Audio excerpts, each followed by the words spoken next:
Home minister. Sir আপনি ওটা আমার ট্রাক। ট্রাকে আপনার নাম লেখা ছিল না, এই কথাটা বলে উনি।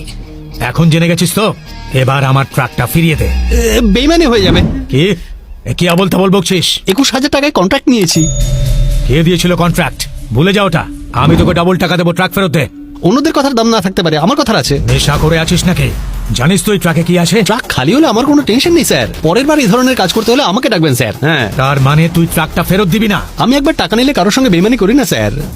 এই, ট্রাক ফেরত দিবি না আমি ওখানে যাব? ফ্রি থাকলে চলে আসুন। ট্রাক ছাড়বি হ্যাঁ কি না? বারবার বলছি তো, ট্রাক আমি ছাড়বো না। এই, সাক্ষাৎ মৃত্যুকে তুই নিজের কাছে ডাকছিস? তার আগে আমি তোকে সাক্ষাৎ নরক দর্শন করাবো, এমন মারবো যে তোর বডির পোস্টমর্টম করতে ডাক্তার ভয় পাবে। তোকে আসতে হবে না, তোর ট্রাক চালিয়ে আমি নিজে চলে আসি তোর কাছে। তুই জানিস না আমি সাক্ষাৎ জন্তু।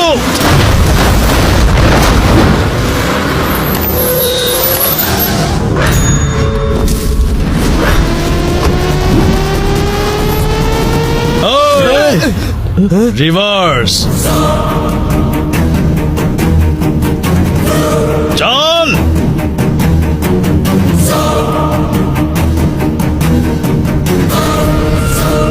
আমার বাড়িতে এসে আমার লোকজনকে মারলি, মরতে ভয় পাস না তুই?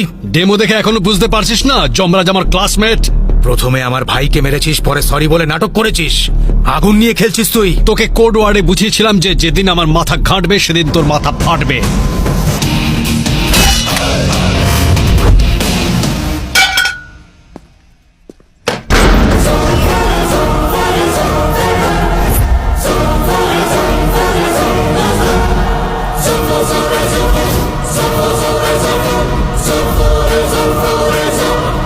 টাকা সেখানে গেছে যেখানে টাকার যাওয়া উচিত ছিল। যার হকের টাকা সেই টাকার মালিক, এটাই আমার রুল। লোকের রোজগার করা টাকা লুট করে তুই নিজের পেট ভরাস। কাগজে লিখে নে, তোর সর্বনাশের কাউন্টডাউন শুরু হয়ে গেছে। উইকেন্ডের আগে তোর দি এন্ড করে দেব। এই উইকেন্ডে আমি স্ট্রবেরি খেতে মহাবালেশ্বর যাচ্ছি। দম থাকলে কিছু করে দেখাস, আমি ইকো পয়েন্টে থাকবো। আর হ্যাঁ, তুই ওখানে গেলে কিন্তু আর ফিরে আসবি না, কারণ ওখানেই তো সমাধি বানিয়ে লাল রং করে দেব ওপরে। স্যার দেখুন, কেউ আমাদের নামে কেস করেছে। আমাদের নামে কেস করেছে? কে সে? রতন নামের কেউ একজন। এই রতনটা আবার কে? ওই যে জুতো পালিশ করছে। জুতো পালিশ করছে ও কেস করেছে?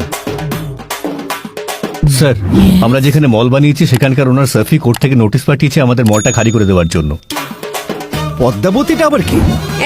বেগুন নিন, পটল নিন, শাক নিন, টমেটো নিন।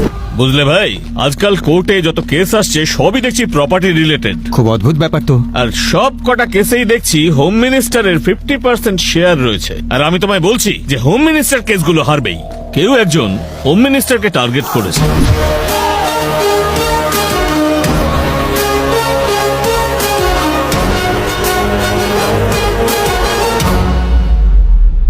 তোমার জমিটা ক্লেম করা হয়েছে। যদি জমিটা সত্যি তোমার হয় তাহলে তুমি জমির কাগজপত্র পেশ করো। এই যে স্যার পেপার, সার্ভে নাম্বার 100 আর 101 আমাদের নামে আছে। যে সার্ভে নাম্বারের কথা উনি এখন বলছেন সেই সার্ভে নাম্বার কিন্তু অনেকদিন আগেই সরকার পাবলিকের নামে করে দিয়েছেন। এই হলো তার কপি স্যার। স্যার, ওই জমির সেল অর্ডারের পেপারগুলো আমার ক্লায়েন্টের নামে আছে, আপনি যদি চান দেখতে পারেন। ইওর অনার, এই জমিটা হয়তো সরকারের নামে থাকা উচিত ছিল অথবা গরিবদের নামে। এই জমিটাকে কেনা বা বিক্রি করা অপরাধ। সরকারি তরফ থেকে সেটা পরিষ্কার করে জানানো হয়েছিল। এই হলো তার প্রমাণ।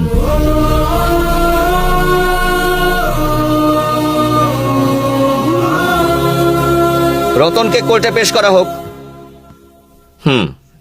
হুজুর, ছোটবেলা থেকে রাস্তায় বসে জুতো সেলাই করি। আমার বাপ ঠাকুরদাও এই কাজ করেছে। আমার ছেলে পুলেরাও হয়তো এই কাজ করতে করতেই মারা যাবে। কয়েক বছর আগেও ওই জমিটা খালিই ছিল। তারপর একদিন সরকারি লোক এলো আর বলল যে এখানে গরিব মানুষদের বাড়ি হবে। আর শেষ পর্যন্ত ওখানে একটা হোটেল হলো। কিছু একটা গোলমাল হয়েছে বুঝেছি, কিন্তু আমাদের কথা আর কে শুনবে। একদিন একজন এলেন, তিনি স্বপ্ন দেখালেন যে ওখানে আমাদের বাড়ি হবে। ওই জমিতে আমাদের কোনো লোভ নেই, যতদিন হাত পা আছে আমরা খেটে খাবো। কিন্তু সেই মানুষটাকে ধন্যবাদ দেবো যিনি স্বপ্ন দেখিয়েছিলেন।